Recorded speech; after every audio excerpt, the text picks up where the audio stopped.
बिल्कुल लग रहा है दीप, और ये एक पोर्टफोलियो स्टॉक हो सकता है कैम्स का जो आईपीओ। देखिए इसको आप है ना कंपेयर कीजिए सीडीएसएल से, डिपॉजिटरी से।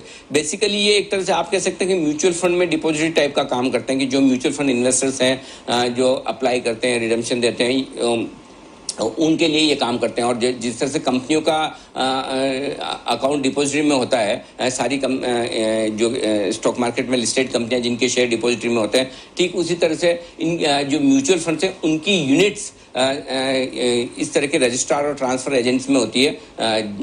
और जो बड़े फंड्स हैं, देखिए इंडिया के जो 5 सबसे बड़े म्यूचुअल फंड है उसमें से 4 इनके क्लाइंट्स हैं, 15 जो बड़े म्यूचुअल फंड्स हैं वो उनमें से 9 इनके क्लाइंट्स हैं, और कई सालों से कंपनी की सर्विसेज हैं, और one of the finest registrar ये हैं म्यूचुअल फंड्स के।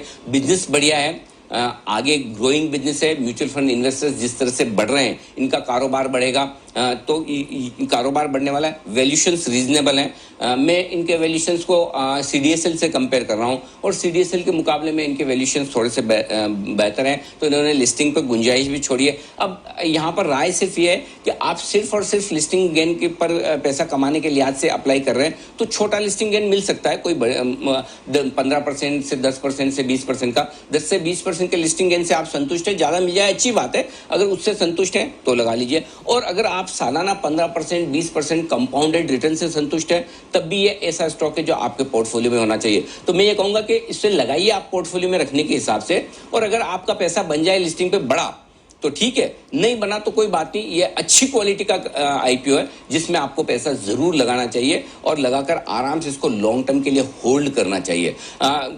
अब जैसे हैप्पीएस्ट माइंड या रूट मोबाइल, मैं क्यों आपको कहता हूं कि बहुत लॉन्ग टर्म के लिए होल्ड करने में, अगर लिस्टिंग बहुत दमदार हो जाए तो आपको, अगर आगे के 2 साल का पैसा अभी ही आईपीओ कोई बना के दे रहा है तो आपको प्रॉफिट बुक करना है। इसका मतलब नहीं कंपनी खराब है। कैम्स के केस में हो सकता है लिस्टिंग उतनी दमदार ना हो, लेकिन आप सोचिए अगर जो बड़े बड़े फंड्स हैं वो यहाँ पर स्टेक खरीद रहे हैं, एनएससी अपनी स्टेक बेच रहा है और बाकी फंड्स खरीद रहे हैं, तो नेचुरली जो फंड्स स्टेक खरीद रहे हैं वो फंड बिजनेस किसको देंगे? जहां उनका इन्वेस्टमेंट है वहीं तो बिजनेस देंगे। फॉर एग्जांपल एसबीआई या यूटीआई, अगर वो स्टेक खरीदेंगे तो बिजनेस यहीं देंगे। तो मेरा ये मानना है कैम्स एक बढ़िया इन्वेस्टमेंट आईपीओ, इन्वेस्टमेंट के हिसाब से सोचिए, ट्रेडिंग के हिसाब से मत सोचिए, और बहुत शॉर्ट टर्म आपका व्यू है तब भी लगा लीजिए, कोई इशू नहीं, लेकिन ये पोर्टफोलियो में रखने लायक है।